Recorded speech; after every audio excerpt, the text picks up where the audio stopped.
И ето кацнахме на остров Крит. 4 приятелки летяхме от София с Ryanair до Ханя.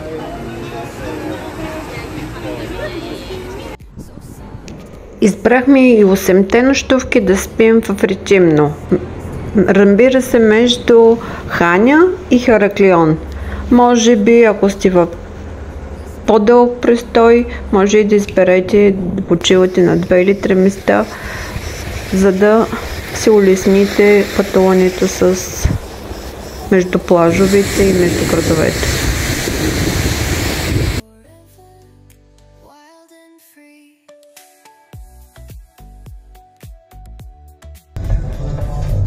Да, и ето за това говоря.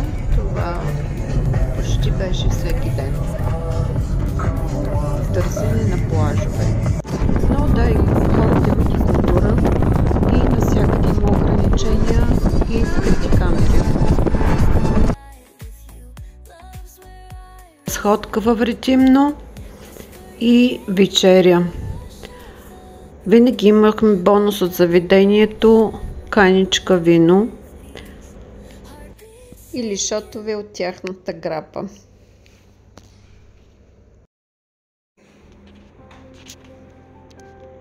На следващия ден избрахме Болизма Бич, доста отдалечен, 2 часа пътуване с кола, но се заслужаваше.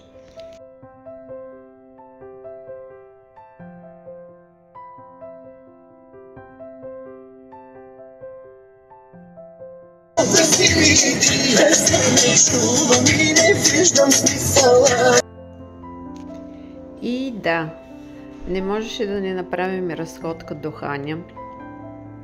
На 1 час път от Речимно с кола, живописни малки улички.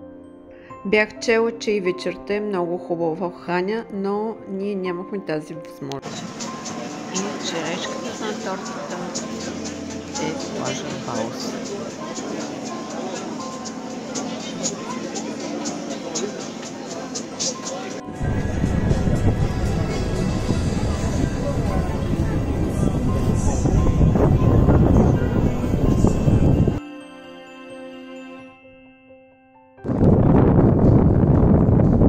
Ферипорт акостира и направихме стоп за 2 часа, който искаше може да плува до брега.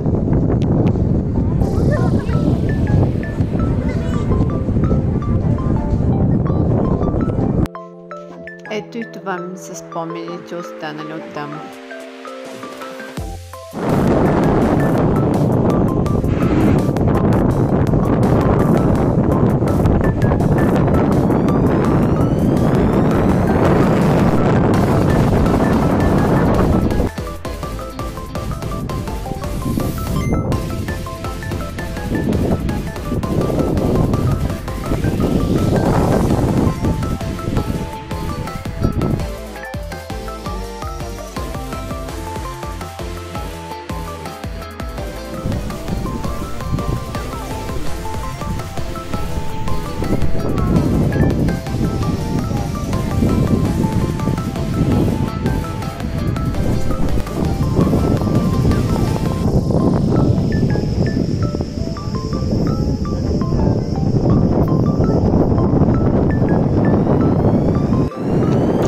Това всъщност е плажът преди да тръгнем по екстремната пътека за плаж Привели.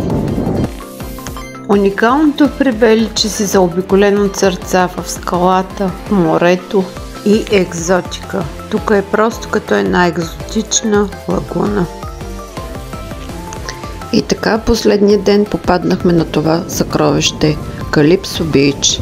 Единственият недостатък беше, че беше доста ветровито.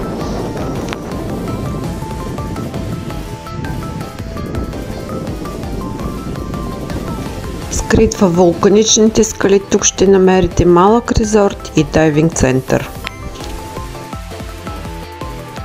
Бяхме на плажове с голяма плажна ивица с таверни, съответно шезлонги и чадъри безплатни, само с консумация.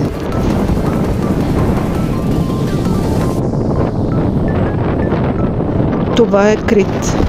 Много плажови, вкусна храна, тесни малки улички, ресторанчета.